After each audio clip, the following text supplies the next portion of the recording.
For some comedy? All right. Up next, we have a very talented comedian. Everybody, welcome Matt Wiegand to the stage. Let's give it up. Thank you, Sal, the only guy who can pull off mistakenly taking somebody else's laundry, but flashing it like it's his.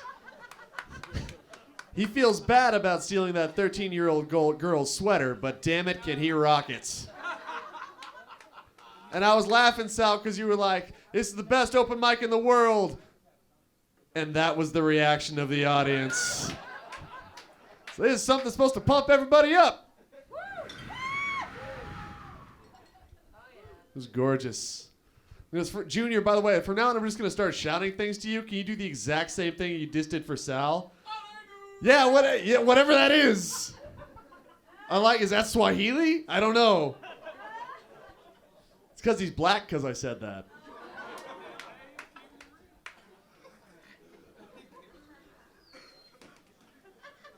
A lot more stuff going on in the parking lot than I've ever done before, by the way. The only thing I've ever done in a parking lot is find a convenient spot. If I had known all that cool shit was going on, I would have spent way more time in parking lots. Did you just throw up your fist for parking lots? Parking lot, never mind. Parking lot enthusiasts unite. All right. So now that we're all united in our love for parking lots, I guess I'll start telling some jokes. I just moved down from Reno, Nevada. Just moved down from, that's the appropriate response. Thank you. Yeah. Apathy is usually what I get. But if I say that I'm from Reno to people from Vegas, they look at me like they've heard of it, but they don't know where it is, like the heart of darkness. Reno could be anywhere. Like you walk up to somebody from Las Vegas, you're like, hey man, what's north of Las Vegas? They'd be like, what am I, an idiot? North Las Vegas, duh. Yeah, but what's north of that? Just get out of my face, dude. Canada, shit. Just graduated from the University of Nevada, Reno. Got my thank you, 3 people. I appreciate that. That's how serious we take our education systems. Just got my degree. Boo! Shitbag reads books. Hit him with things. Fuck you up in the parking lot. I don't know if that was your beat. I just took parking lot away. Anyway, so I just got my degree in political science and international affairs, which is like saying I got my degree in fairies and goblins, because that's what it's going to be used for. Imaginary jobs. I'm going to go to a job interview. They're going to be like, well, Matt, we really like you, but can you build a database? Can you design a website? I'll be like, nope, but I can borrow money from my parents and paint with all the colors of the wind, so I got that going for me. Yeah, so instead of when I moved down to Vegas, my first job that I got here was a construction worker, because I minored in irony. So got my degree, got my job in construction, and my boss liked to mess with me a lot. He'd look at me and he'd be like, "Hey Matt, what was your degree in again?" I'd be like, "Political science." He'd be like, "That's perfect." I'm like, "Oh, what do you need me to do?" He'd be like, "Here's a shovel, dig a trench." The construction site is like the last bastion of where men can be men, because we talk about manly things like cars and women and war and homophobia, and because we were men, and that's oddly accurate if you've ever been at a construction site. Nothing they're afraid of more than a little bit of gayness. Like one time we were in we were getting ready for the day, and I was eating a banana, and one of my coworkers walks by me. He looks at me. He's like, "Man, I would never eat a banana." I'm like, "What? Why?" Bananas look too much like dicks, dude. I was like, "Oh, in that case, oh my God, this banana is so high in potassium. Oh, is there a little bit on my lip? A little bit of banana on my lip?"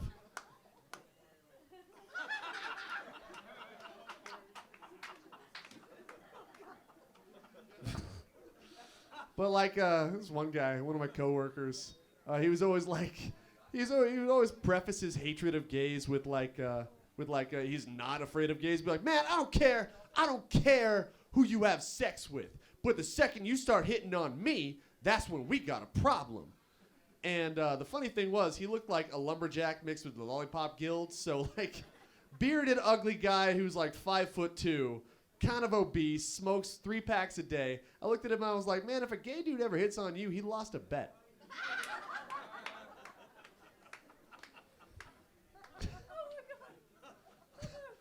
I like you, lady.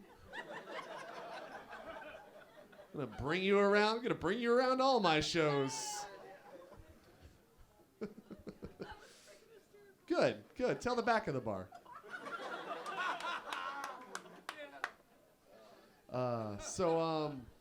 I'm no longer a construction worker. I am now a teacher. Yeah, cool. Cool is right. Yeah, I like being a teacher. I like being a teacher. Being a teacher is cool, you know, because I get to work with kids, and kids are super cute, you know. One day, this little boy comes up to me. He's like, Mr. Wiegand, I really like this girl. How do I get her to like me back? And I teach 2nd grade, so I was like, write her a poem, because elementary school is the only time you can do that without looking creepy. So now is your time, son. And he writes his poem. It goes like this: roses are red, violets are blue. Would you like to eat pizza at my house this weekend? Circle yes or no. Adorable, right? But kids can also be giant assholes. They don't know what they're doing. One time this kid was like, Mr. Wiegand, what do you want to be when you grow up? I said, I want to be a stand-up comedian. He was like, ooh, seems like a waste of time.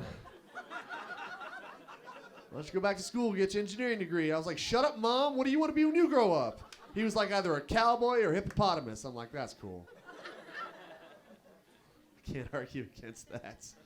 But sometimes a lot of questions come out of nowhere. Like this kid looks at me the other day and he's like, Mr. Wiegand, when did God die? And I was like, wow, how do I answer this?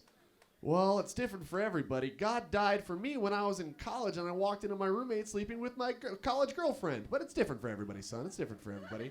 That joke is hilarious if I don't fuck it up. Ka-ching. But I am from northern Nevada, and I like northern Nevada. We got some small towns up there, and they're a lot of fun, you know. But they're weird. They're weird. I drove through this one town, about 15,000 people, and it's called Urington, Nevada. Got pulled over. Cop comes up to my window. He's like, "You know why I pulled you over, son?" I was like, "Speeding." That's right, son. We do things a little bit slower out here in Urington. I was like, "Man, I'd hate to get raped in Urington."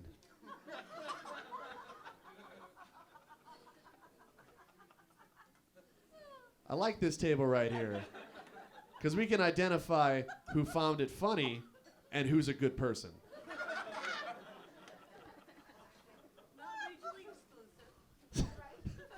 I like how you think stand-up comedy is conversation time. And don't get me wrong, I'm feeding the beast by addressing it, but this is great. I like you, lady. I like you. How much time do I have left? Yeah, okay. Yeah, get the fuck out of here, Matt. So I walked into a coffee shop the other day, and the barista looks at me, and she goes, "You look like somebody who would know. How was the new Star Trek movie?" And I was like, the hell, lady? Is this what racial profiling feels like? It was awful. Spock can't con for shit. You're a dork. One person who laughed at that. You guys ever noticed, like, if you walk into a coffee shop and the barista looks at you and they go, "Looks like you need a cup of coffee." That's just barista language for, "You look like a bucket of shit." Why am I the only person that finds that joke hilarious? Apparently, you guys don't look in the mirror and think, "Oh, you look like a bucket of shit today, son." I call myself son. I'll get off with this. I found the most offensive website in the world the other day. It's called YouTube. You guys might have heard of it. I watched this video of a bear doing tricks on a table with a beach ball. And I scrolled down to the comments. The first comment said, "Fuck you, you Obama dick-sucking bitch. I hope you burn in hell and die." Second comment said, "LOL bears." Thank you very much, everybody. My name is Matt Wiegand. Have a good night.